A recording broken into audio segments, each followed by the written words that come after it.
ये है talks news network और आप देख रहे हैं पॉलिटॉक्स, राजनीति का कच्चा चिट्ठा। गुरुवार को लोकसभा में आरएलपी संयोजक व नागौर सांसद हनुमान बेनीवाल के पूर्वी राजस्थान नहर परियोजना को राष्ट्रीय महत्व की परियोजना घोषित करने से जुड़े सवाल के जवाब में केंद्रीय जल शक्ति राज्य मंत्री प्रहलाद सिंह पटेल ने कहा कि राजस्थान सरकार ने अब तक निर्धारित प्रारूप में योजना को राष्ट्रीय परियोजना घोषित करने के संबंध में प्रपत्र तक नहीं भेजा है। वहीं केंद्र के जवाब से असंतुष्ट सांसद बेनीवाल ने कहा कि सरकार के जवाब से सरकार की मंशा पर बहुत बड़ा सवालिया निशान अपने आप में जाहिर हो रहा है। साथ ही सांसद बेनीवाल ने सदन में पत्तन, पोत परिवहन और जल मार्ग मंत्रालय की अनुदान मांगों पर चर्चा में भाग लेते हुए कई विषयों व मुद्दों को सदन में उठाया। सांसद ने कहा कि इस क्षेत्र में नई सरकारी नौकरियों के अवसर सृजित करने की जरूरत है। आपको बता दें, प्रदेश के दक्षिणी एवं दक्षिण पूर्वी राजस्थान में आमजन और पशुधन के लिए पीने के पानी के साथ ही औद्योगिक गतिविधियों के पानी की आवश्यकताओं को पूरा करने का मुद्दा गुरुवार को लोकसभा में गूंजा।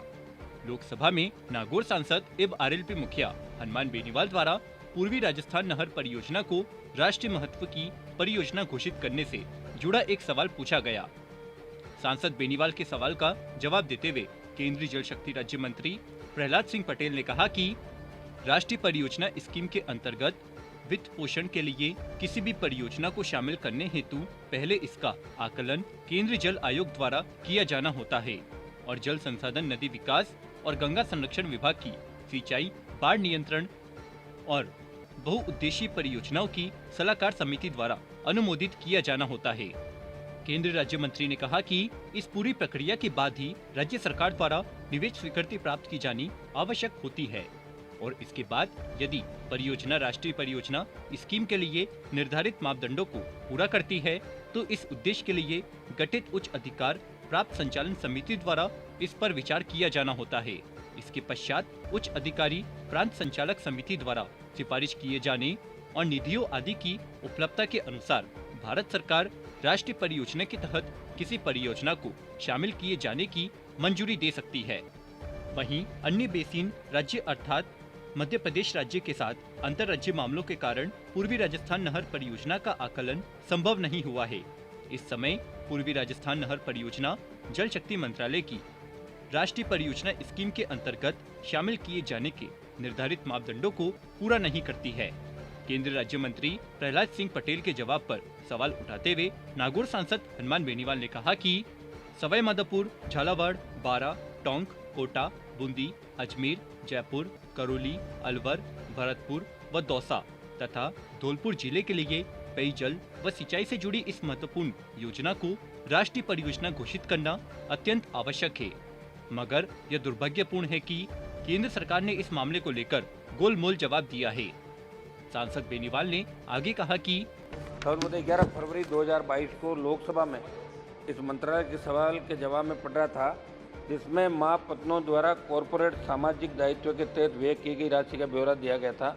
मैं आपके माध्यम से मंत्री जी से मांग करूंगा कि CSR के तहत जिन जिन पत्नों द्वारा जो राशि व्यय करना दर्शाया गया था उसका भौतिक सत्यापन कराया जाए। उस इलाके में वो CSR फंड कहाँ खर्च कर रहे हैं, गरीब बच्चों की पढ़ाई के लिए कर रहे हैं, मछुआरों के लिए कर रहे हैं कि नहीं कर रहे हैं, इसका भी आप दें। पर 2021-22 की आर्थिक समीक्षा पढ़ा था, उसमें लिखा था बंदरगाहों का विकास अर्थव्यवस्था के लिए महत्वपूर्ण है। बंदरगाह भारत में आयात निर्यात कार्गो का लगभग 90% मूल्य के हिसाब से 70% संभालते हैं। सांसद हनुमान बेनीवाल ने कहा है कि क्योंकि भारतीय बंदरगाह बुनियादी ढांचा संरचना के विकास तथा माल ढुलाई, आवाजाही आदि के मामले में काफ़ी पीछे हैं और वर्तमान में निर्यात व्यापार का जो हिस्सा समुद्री मार्ग से होता है उसको देखते हुए हमें इस तरफ गंभीरता ध्यान देना। और ये सही है कि इसके लिए वर्ष 2017 में भारत सरकार द्वारा सागरमाला परियोजना शुरू की गई, लेकिन मैं मंत्री जी से जानना चाहूँगा कि इसके कितने सकारात्मक परिणाम इस क्षेत्र में आए, इस परियोजना जुड़े कितने कार्य लंबित है। मुझे उम्मीद है कि आप जब जवाब देंगे तो जरूर इस बात को बताएंगे कि एक घोषणा थी कि जालौर में एक इनलैंड शिपिंग पोर्ट प्रस्तावित था, जिसमें पश्चिमी राजस्थान में आर्थिक विकास होता, लेकिन ये कागजों के अंदर ही रह गया। मेरी सरकार से मांग है कि इसे जल्द से जल्द आप बनाएं, जिससे एक मिनट साहब, जिससे जालौर, बाड़मेर, नागौर, सिरोही और आप जितना भी इलाका है वो इनको इसलिए करता है कि इनको बड़ा अनुभव है मंत्री जी को, इनकी तरफ इसलिए करता है, तो जिससे वहाँ पे विकास हो सके और लाइमस्टोन जिससे लाइमस्टोन, जिप्सम, सीमेंट फैक्ट्रियां बाड़मेर, जालोर इन जिलों के अंदर लग सके। शपथ महोदय, हाल ही में देश के एक प्रमुख समाचार पर राजस्थान पत्रिका में बंदरगाहों पर कल पुर्जों की कमी का जिक्र आया था। इस पर भी सरकार ध्यान दे। लास्ट खत्म कर शपथ महोदय, अंत में मेरी मांग ये है कि इस क्षेत्र से हजारों लोगों का जीवन जुड़ा हुआ है, उनके परिवार के लोगों का आर्थिक व सामाजिक सुदृढ़ीकरण हो सके। इस शिपिंग के क्षेत्र में सरकारी नौकरियों का नया अवसर कैसे सर्जित हो सके, समुद्र में जो प्रदूषण है उसको कैसे कम किया जा सके, उसके लिए सरकार को गंभीरता से ध्यान देने की आवश्यकता है। पॉलिटॉक्स ब्यूरो, जयपुर। ये है टॉक्स न्यूज नेटवर्क और आप देख रहे हैं पॉलिटॉक्स, राजनीति का कच्चा चिट्ठा।